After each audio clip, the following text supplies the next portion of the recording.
It's now time to talk about The Lion King. 30 years since The Lion King was released. This is our deep dive for the week. I was thinking about what I was going to pick, and this was on the short list of what I was going to pick for this spot. And then James Earl Jones passed away. And I said, well, that settles it. We gotta do The Lion King. Like this is worth it. So I didn't realize just how much I grew up with this movie until like I had kids and started watching it again. It's like, oh my word. I know I know the word, like I know scenes of this like by heart, but I like remembering the visuals of that. I didn't remember. I remember when this movie came out, like they made a really big deal about how it was the first Disney animated movie that was 100% animals. There were no humans in it. It was the first one ever. Like they'd had talking animals before, but there was always a human. And it was the first one that was all animals. I remember that was a whole big deal. It was a big deal that Elton John was a part of it. I remember that. This movie just rocks though. Like it's under 90 minutes. It is tight. It tells the story in a perfect way. It didn't need any more to it. Like when they tried to bust out the live action version, which is not live action, it's actually just CGI of like actual looking people or actual looking animals. They just all complained about why doesn't it look more like the original? Because they actually had emotion then. The voice acting is this was like I was thinking about this while we were watching. This was one of the first ones where you had a star-studded voice cast. Like Beauty and the Beast had some, but like everywhere you turn in this movie, it is like all-star voice cast and a name and a voice that you would recognize. And I mean, it's a great movie. I was just looking through the IMDb trivia while you guys were doing the trivia, and I was offline. This is the highest selling home video release of all time. It sold 55 million home copies and counting. Like that's insane. I know we had a copy, right, Todd? And we used that. We watched that a lot. It's The Lion King. Like I love that now you've got the new like Disney like animated opening to their movies. They updated it and have a couple things in there. One of the most notable things is you can see Pride Rock in the background. Like that's over that's in like the top right hand corner as you watch the opening is there's Pride Rock. And because they had that of all the things, like that is the most iconic rock in Disney history. I mean, and like the most iconic like piece of background you could have in any Disney movie ever. There's just so much that is just icon. This is an iconic movie in so many ways, and I think it'll be a lot of fun to talk about. Todd, how much do you remember this one? I remembered it quite a bit, and it had been quite a while. I remember when this was re-released in theaters. I walked in for maybe like 20 minutes of it, and I was just like, yeah, I remember this movie a lot. But that was like 15 years ago. This was the first movie I ever saw in the movie theater. I remember I guess I was 6. Did we go see this? I went to go see it with the Douglases. Oh. This is definitely the first movie I ever saw in the theater. And yeah, definitely something I grew up with. And it always sort of was like, I don't know, my age people's like favorite animated movie. It was never my absolute favorite because I watched others a lot more when I was a kid. But this is one of the greats from pretty much the golden age of when they were making movies. And I love, similar to like Beauty and the Beast in a way, like the movie is short. And even like at the end of Beauty and the Beast also, it's like you think like, oh, it's building up to this big fight scene, but the fight scene's like less than a minute long and then the movie's over. This one, the fight scene's like less than 30 seconds long. They wrap it up and the movie's over. And this is because it's listed at 88 minutes. This is really like 75 minutes and 15 minutes of credits.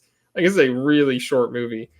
And because you start it and then all of a sudden you're in the middle of it and then you're like wrapping it up like soon after that. But I mean, it's amazing, and I do love the voice cast of Jonathan Taylor Thomas. Like you don't get more perfect of a young sounding voice in the mid '90s than that. And yeah, I mean, but it is something I hadn't watched in a while, but it was still magical to watch it on TV as an old person now. Just like being taken by it again, because I mean the songs are terrific, and it's well made, well directed, and yeah, great music, great voice cast, and everything. Zach. Yeah, so the first movie I ever saw in theater was Beauty and the Beast, because I'm a little older than Todd. Not as old as Terry. Yeah, I love this movie too, although I will say I don't think I quite love it as much as The Little Mermaid or Beauty and the Beast. But yes, I've seen it a million times, although it had been a while since I had seen it. I guess a few of my first thoughts were, I think this is the greatest opening sequence of any Disney movie. In fact, I think I kind of wish that the movie had just been the 3-minute opening sequence. I think once we start hearing them talk, I'm kind of less interested in the movie. But it's a phenomenal. It's a little like Up in that way. Yeah, maybe, yeah, a little bit like that. By the way, do you guys? I was going to ask this as a trivia question, but I thought it was way too hard. Do you guys know who was originally commissioned to write the songs for this movie? And they turned it down. No. I don't think you could even guess. I mean, it's out there, and the answer is ABBA. Now, can you imagine ABBA writing "Circle of Life"? Circle of Life, making it a disco theme. I mean, I think they got the wrong continent too. I think ABBA is a little bit more Australian. But anyway, yeah. So the music in this movie is great. I don't know why "Circle of Life" didn't win Best Song. Can you feel the love tonight? It's okay. It's not the song you think of from this movie. I mean, it's even got the vocal talking during it. He's holding out, he's hiding. It's just, I don't care. Circle of Life. I won't even. I think like Can You Feel the Love Tonight might actually be the weakest song in the movie. Like Be Prepared is a banger of a song. You got the Nazi imagery too. You got Hakuna Matata. I mean, Hakuna Matata was even in Toy Story. Okay, so Disney used it again. Yeah, it's a great movie, of course, and Todd's right. It flows really nicely. It does move by really fast. I think something that struck me watching it, just how like amazing looking the movie looks. And maybe again, this is just the opening 3 minutes of it, but it just looks incredible to watch the movie. And at this point in my life, I teach animation. I never thought I would teach animation. I'm terrible at drawing. I hate drawing, but teaching animation, I sometimes get these kids that want to like animate animals, and it's so freaking hard to animate animals because you have to get poses right. All right. And you can look online for human poses and stick figure poses, but to actually do realistic poses for like cats and warthogs and meerkats, I mean, that shit must have been really difficult. So it's interesting to kind of see some of the behind the scenes stuff about how they brought in the animals. Like that makes a lot of sense. And all the animals in this movie do look pretty realistic. I mean, the vast tapestry of animals that you see and the colors, it's just impressive. And there's some really cool images. I love the shot of like adult Simba running, and it's kind of like the overlay with the wide angle shot. You get the beautiful mountainscape in the background. There's a great image of young Simba's paw, or getting in Mufasa's paw, and of course Mufasa, the death scene from there's just so many great like memorable visual images from this movie. It just looks fantastic. And I think the big sort of takeaway too is, Terry has kids. I don't have kids, but like to me it's like it's sad. It's sad that they will not get to experience what it was like going to a Disney movie in the early 90s, because that was a magical time for movies. I think for all three of us, along with millions of other people our age, really made us love movies and love storytelling. And every time you went to a Disney movie, at least in the early part of the 90s, it was just magical. I mean, it truly was. And I think the Hall of Fame, we'll talk about the great Disney movies, but for me, it's Little Mermaid, Beauty and the Beast, Aladdin, and this movie.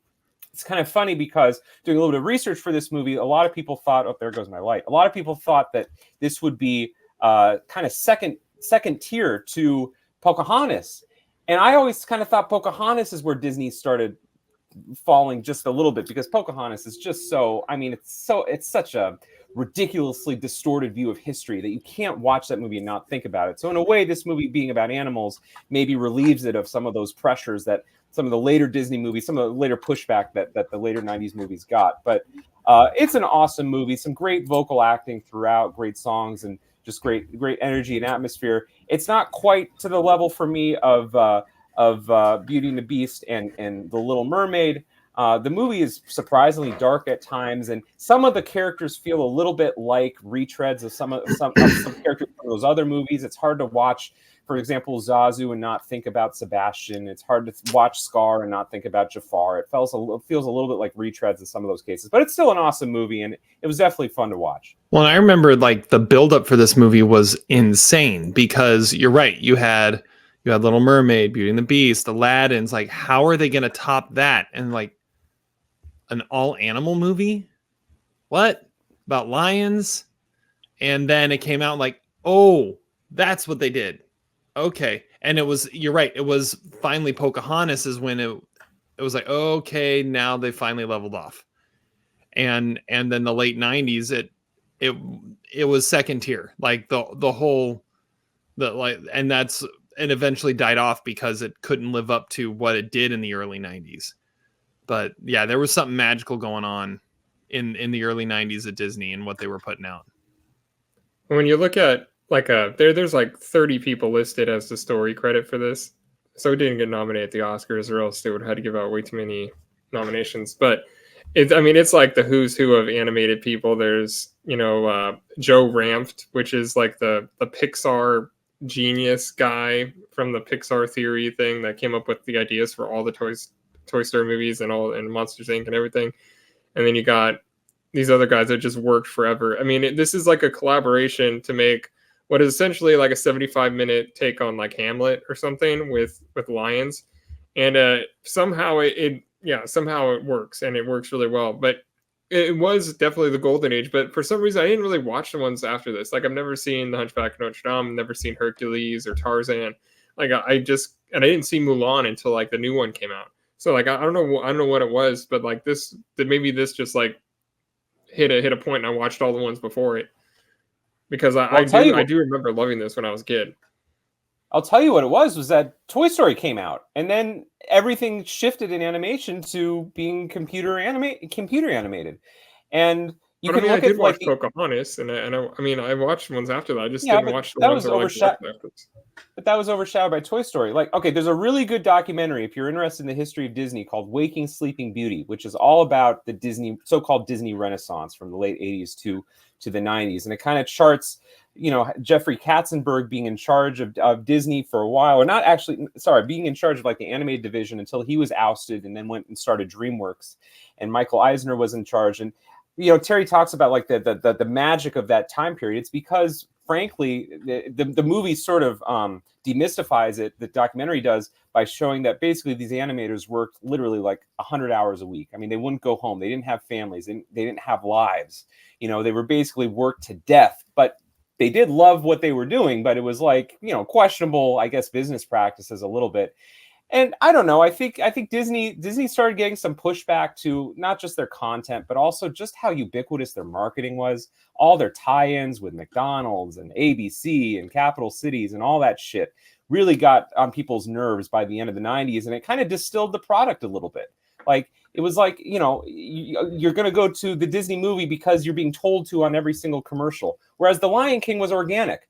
Movies up until The Lion King, you went to see them because you knew they were going to be great movies. So I don't know. That's my half-ass explanation for it. But long way of saying, it did seem kind of like The Lion King was like the last of its kind. It did seem to sort of fall off a little bit after that. Pocahontas, Mulan, Hunchback, they're not bad movies, but it's just not the same. Well, and you're right. The emphasis moved towards Pixar and the computer animation. But and then also, I think you also have another point there where the emphasis moved away from the storytelling and moved into the marketing. And I think that's what made those early 90s ones so good, is because they were great stories that happened to be animated movies. I think that's how Beauty and the Beast gets a Best Picture nomination. It's a great story that is told well, and it's beautifully animated. Same with Little Mermaid. Same with Aladdin. Same with Lion King. And then you started to look at, all right, how could we market this? And now it's like, who's the next Disney princess, right? That's the only reason Princess and the Frog exists is so that they could make a black Disney princess, right? I mean, that the only reason, or not the only reason, but I mean, that you are still doing that with Frozen and Moana. I mean, they're great movies, they're great stories, but it's the marketing of it. And that wasn't necessarily the focus back then. Disney did go from being like a Pinot to Fast Canyon pretty quickly in the 90s. Like you're right. I mean, maybe it's the ages that we are, but like by the time that Hercules came out, or Hercules and Hunchback, they all had campaigns. You went and got your Happy Meal, it would be a Hercules toy. Everything on TV would just be saturated. Whereas, and maybe people slightly older than us would maybe say something differently, but The Lion King was just an organically great movie. There wasn't any capitalist push drawing you to buy tickets to the movie. It was an event, and that's, I think, something that will forever be gone, that we won't understand, is that you had to go to the movie theater to see it. It was a theatrical experience, and it was great seeing it with all your friends and all your family. All right, highest war performance. Let's get into these now. Todd, what is highest war? I'm going with Jonathan Taylor Thomas. I don't think at that time there was anybody else that was doing it that could do it like that. I mean, and for some reason, I mean, this is in the height of Home Improvement, right? And he still he sounded like a child, like not even like a preteen. I think Jonathan Taylor Thomas was a special child actor. Yeah, it's like his voice never changed. It was weird. And that's a good call for your child actor voiceover to be a name like that. That's a big deal. That's a big deal. Yeah. I'll go to the other end. I'm going James Earl Jones. Like, you put James Earl Jones in something, especially when it's just his voice, it's gonna be iconic. And just watching it, no one else can be Mufasa.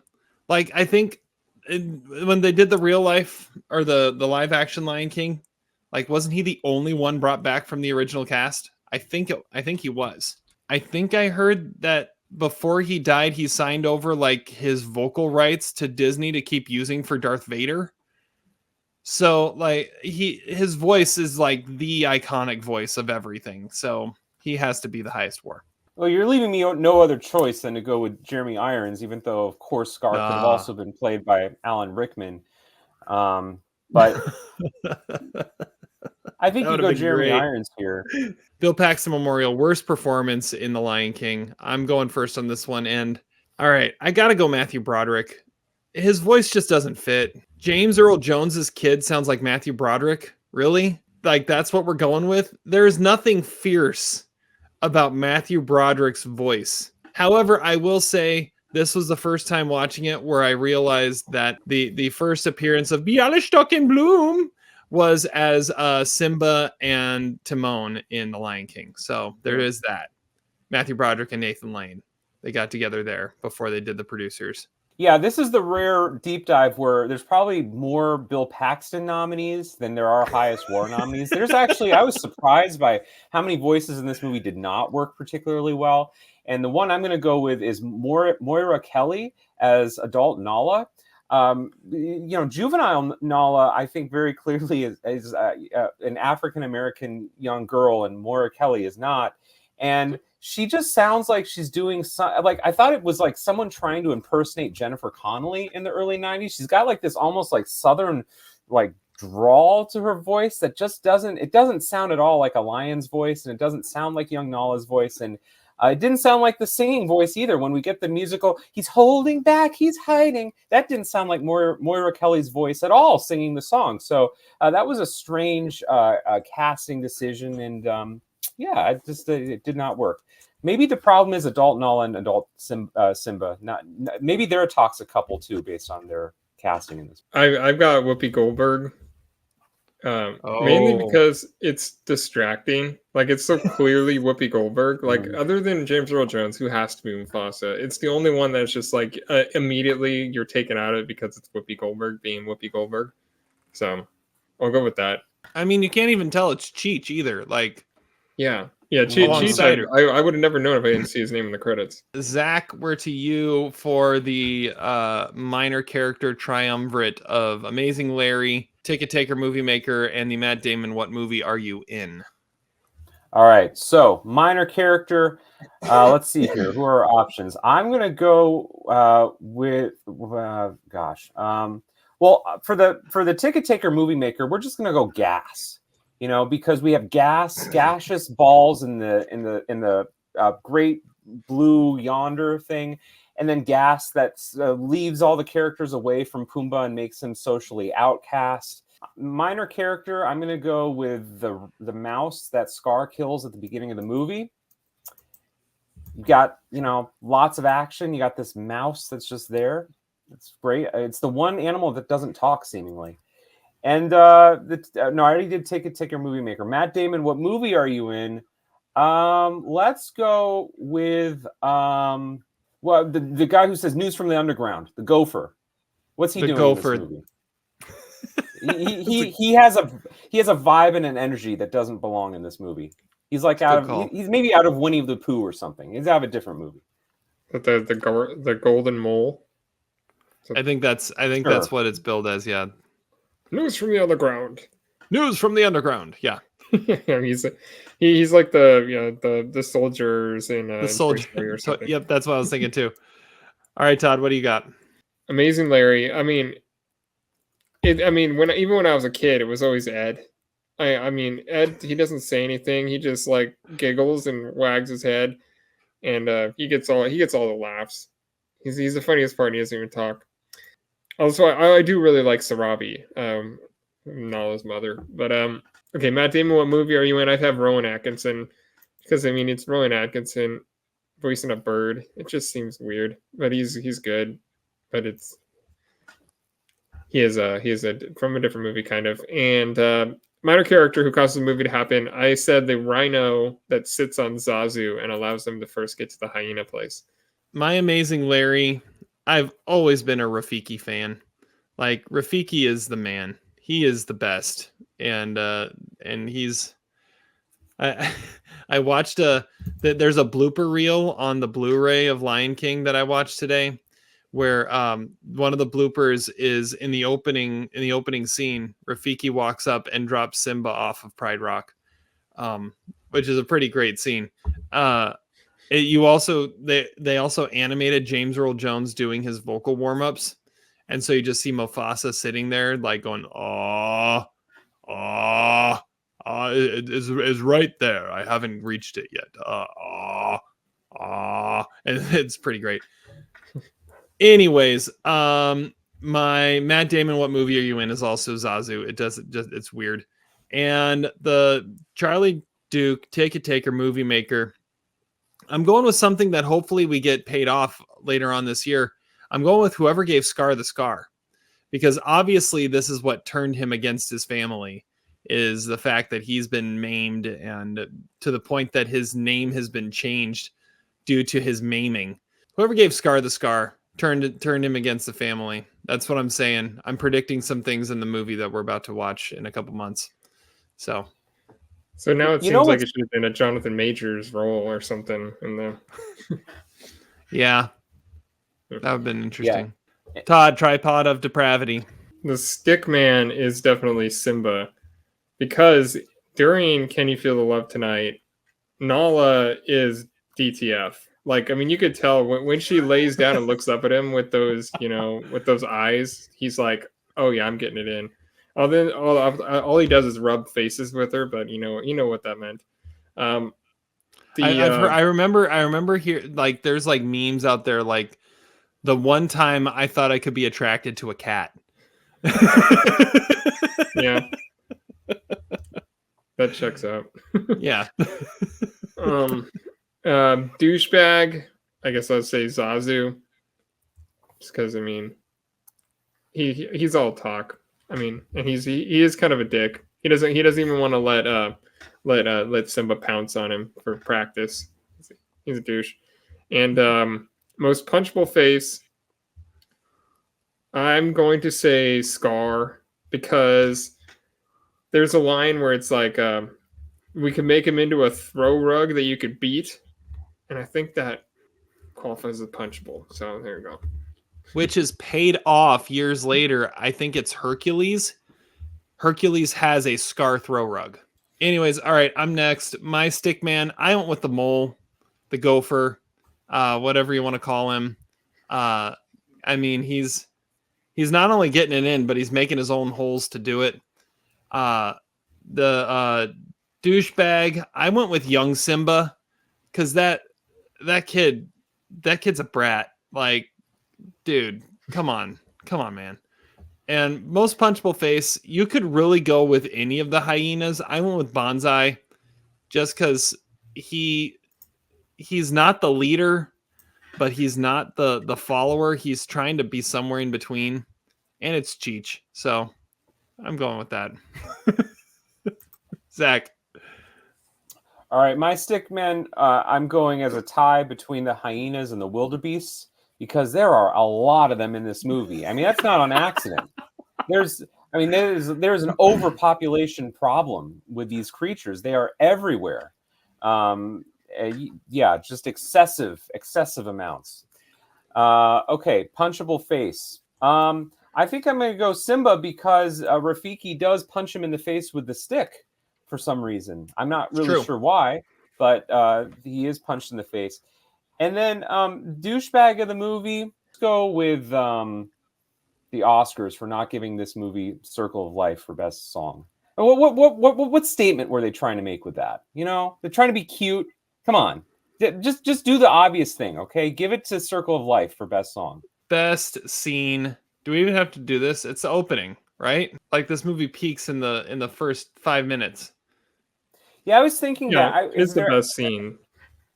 Has there ever been another movie where, like, I mean, this was my take, but like the whole movie should have just been the first 3 minutes. I can't think of another movie where I would just say, just do the opening, except for possibly the trailer. The Substance. The trailer. Was the trailer for the movie just the opening couple minutes, or was what? I don't think so. I don't remember. I mean, the Stampede is pretty breathtaking to watch. Yeah, the Stampede's a good one. When Mufasa comes back in the clouds, that's a pretty good scene. There's a lot of good scenes in this movie. The beginning is the most powerful. How about just the best? What would you guys say? Maybe a variation of this question. What's the best musical number? Because I actually think best song? You could make a case that I really love "Be Prepared." I mean, that is an incredible number. You got the Nazi Leni Riefenstahl imagery, and then you got the 70s game show canyons that are moving up like big set pieces from the Merv Griffin show, and you've got the hyenas Heil Hitlering into Berlin. I mean, that's a great number. That one is really cool.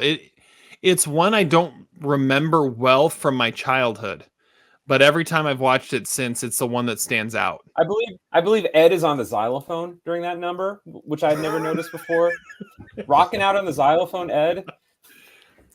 I was looking at the Lion King trivia on IMDb, and it said that the voice of Ed had to fill in for Jeremy Irons for the finale of Be Prepared, because Jeremy Irons blew out his voice performing the line, "You won't get a sniff without me," and the rest of his recording just didn't sound right. So Jim Cummings came in and did a Jeremy Irons impression to sing the rest of Be Prepared.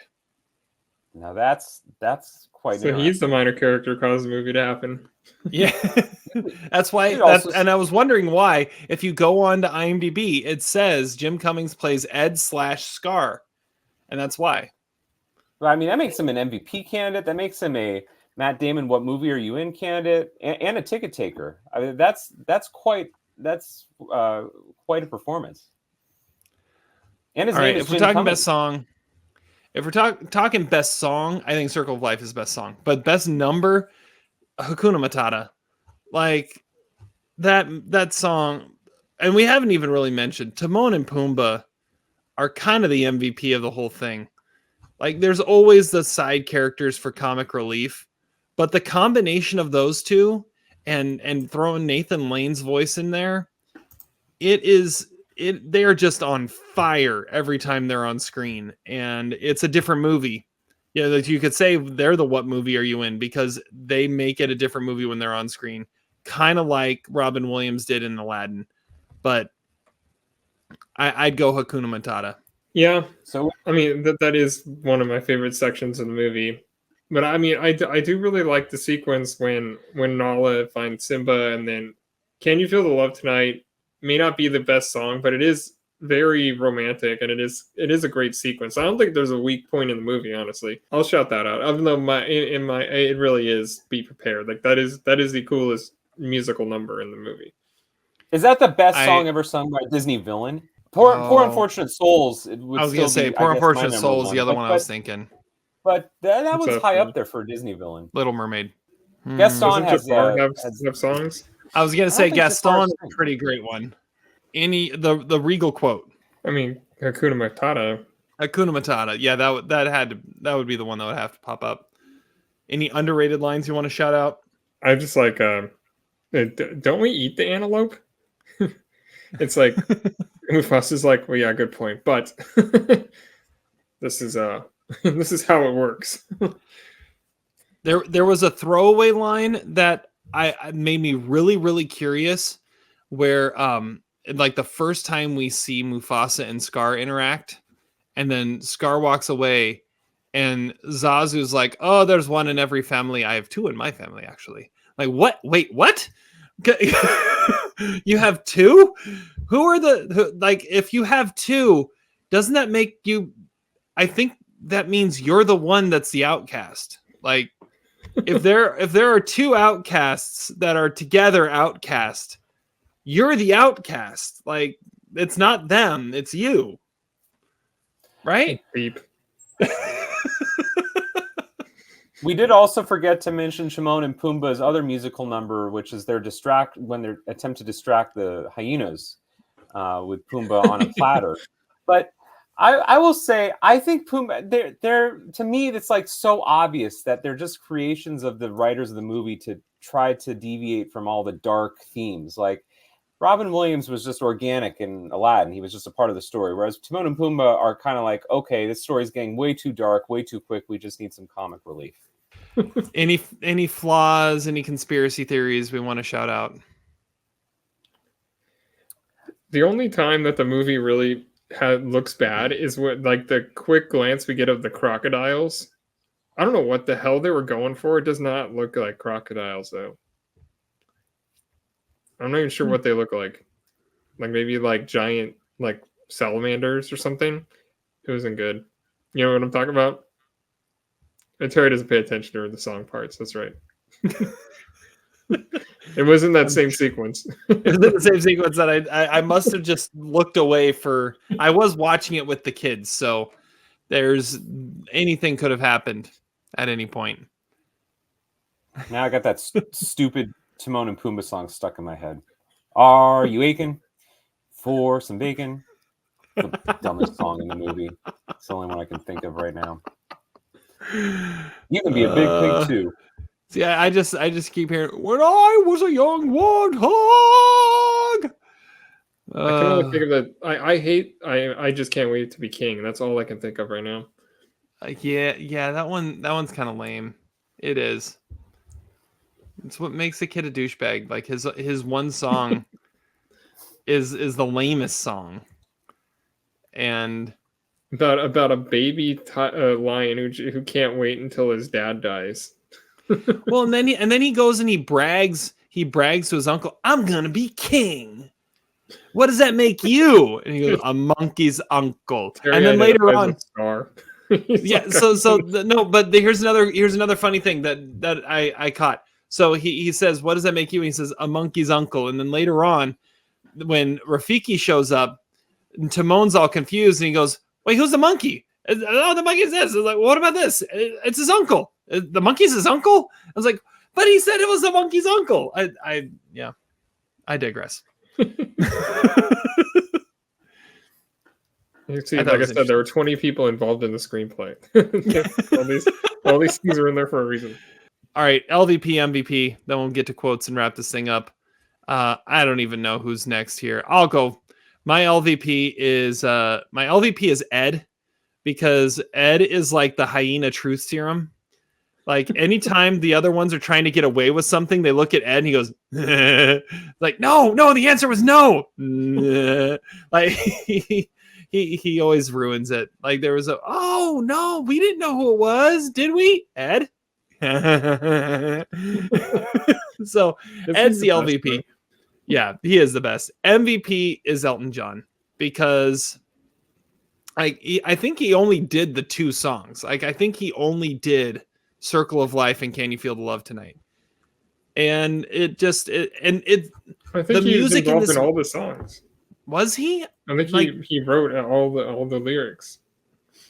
Okay, well, no, he's not a lyricist. Tim Rice, I think, did all the lyrics. Which is another crazy thing, that it was Elton John and Tim Rice. Cinematonic. Okay, then maybe he did. But like Elton John and Tim Rice, like Elton John always worked with Bernie Taupin, and Tim Rice always worked with Andrew Lloyd Webber. And so you've got like the meeting of these 2 great like musical minds coming together for this. And then the score is done by Hans Zimmer. So you've got like all these influences coming in and working all together and making just a beautiful score and a beautiful bunch of beautiful songs, except for Can't Wait to Be King. Yeah, it's the music and all of them, but especially Elton John. Like I just love Elton John. He's a genius. Zach, LVP, MVP. All right. LVP. Well, okay.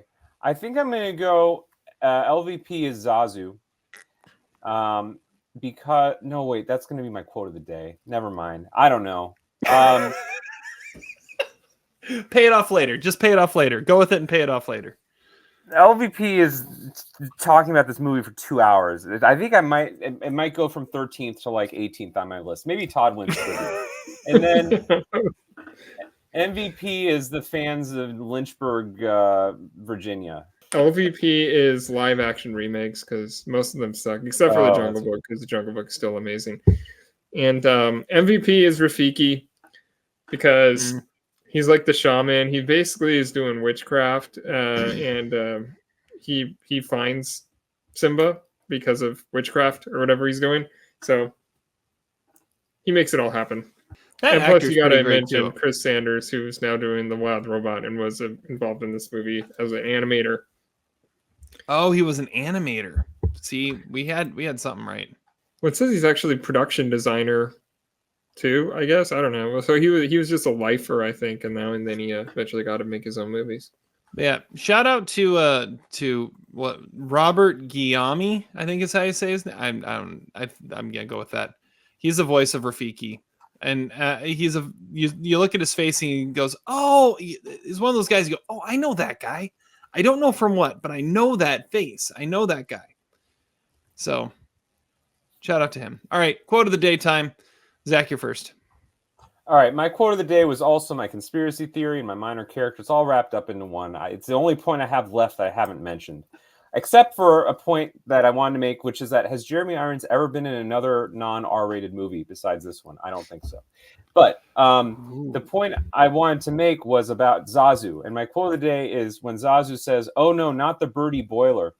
I think that's fascinating because it seems he has an air of familiarity with the birdie boiler, like he's been there before. And then that kind of made me think that like Zazu's a really hated character in this movie. Like Simba hates him, Mufasa tackles him, Scar hates him, the hyenas hate him. Why couldn't they have solved all their problems by just mutually agreeing to hate Zazu? I mean, I think they all could have gotten along with just Zazu being the persona non grata. You know, everybody's going to laugh at him. You know, it's like Miles showing up at the wedding. Everybody's going to wait and see if he's going to make a scene. Anyway, that's my 11:40 p.m. thoughts on a Saturday night talking about The Lion King for 2 minutes. Todd, quote of the day. I'm looking at Robert Guillaume's filmography. He was in Saved by the Bell, the New Class. No, the college years. That's probably what I know him from. Okay, my quote is Scar. He says, "I'm surrounded by idiots," and I relate. I was going to make that my banner. That'd be good. That'll be good. All right. My quote comes from Rafiki, and I think this sums up this podcast, especially this episode. Well, it comes after he hits Simba in the head, and Simba asks him, "Why did you do that?" And his response is, "It doesn't matter. It's in the past." And so is this episode. So we're gonna sign off. Thank you guys so much for listening. We don't know what just happened, but it doesn't matter. It's in the past. We'll be back at you next week. Todd and I will be in Indianapolis coming at you next week, or wherever the hell our hotel is. The game will still be on when you're listening to this. Yeah. We'll have entered the third quarter. Yes. Maybe that game will be over by the time you listen to this whenever this gets finally posted. But thank you guys so much for listening. We'll be back at you next time. Until then, have fun watching movies. We'll catch you on the flip side. Catch you on a Monday.